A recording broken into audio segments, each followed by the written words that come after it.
Ready start.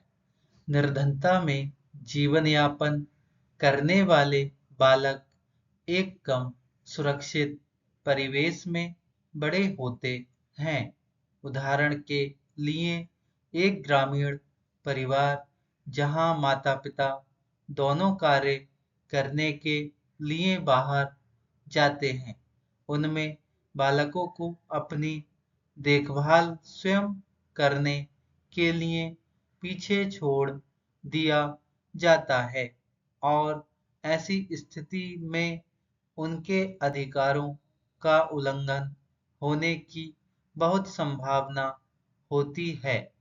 ऐसी स्थितियों में परिवारों के पास बालकों के प्रति हिंसा के मुद्दे का सामना करने के लिए सीमित संसाधन होते हैं।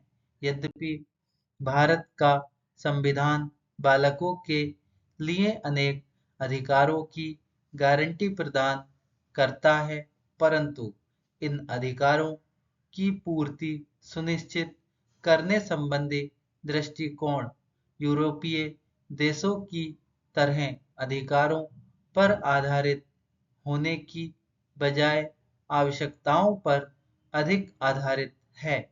भारत में सरकार और सिविल समाज में अधिकारों पर आधारित दृष्टिकोण अभी विकसित हो रहा है, अतः पारंपरिक प्रथाओं और विकसित होते वैश्विक मानव अधिकार दृष्टिकोण के बीच संघर्ष न केवल समाज के स्तर पर अपितु व्यक्ति के स्तर पर भी है।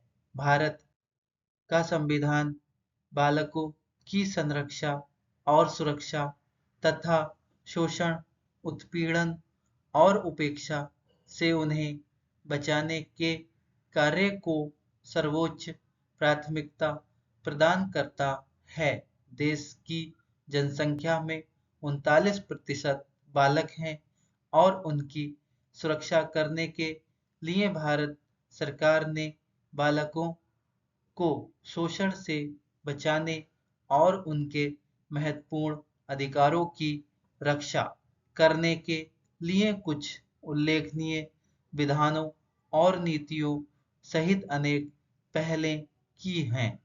गर्भधारण पूर्व और प्रसव पूर्व निदान तकनीक अधिनियम 1994, बालक अधिकार संरक्षण आयोग अधिनियम 2005, बाल विवाह प्रतिषेध अधिनियम 2006, निःशुल्क और अनिवार्य बाल शिक्षा अधिनियम 2009, पोक्सो अधिनियम 2012, बालकों हेतु राष्ट्रीय नीति का निर्माण 2013, किशोर न्याय अधिनियम 2015, बाल श्रम संशोधन अधिनियम 2016, बालकों हेतु राष्ट्रीय कार्य योजना 2016, संयुक्त राष्ट्र बाल अधिकार संबंधी अभिसमय पर 1992 में हस्ताक्षर और उसका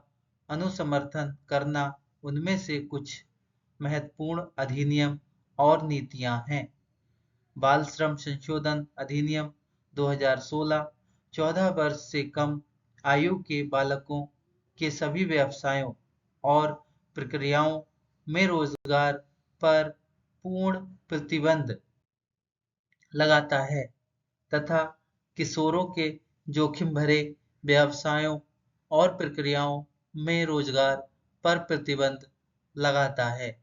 भारत ने अब तक बलात् श्रम का उन्मूलन, एक समान पारिश्रमिक तथा रोजगार और व्यवसाय में पुरुषों और महिलाओं के बीच भेदभाव को समाप्त करने संबंधी अंतर्राष्ट्रीय श्रम संगठन के अन्य महत्वपूर्ण अभिसमयों सहित अंतर्राष्ट्रीय श्रम संगठन के महत्वपूर्ण 8 अभिसमयों में से 6 का अनुसमर्थन किया है।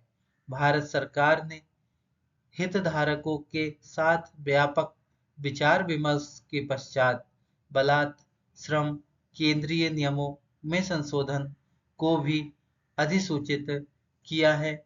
धन्यवाद।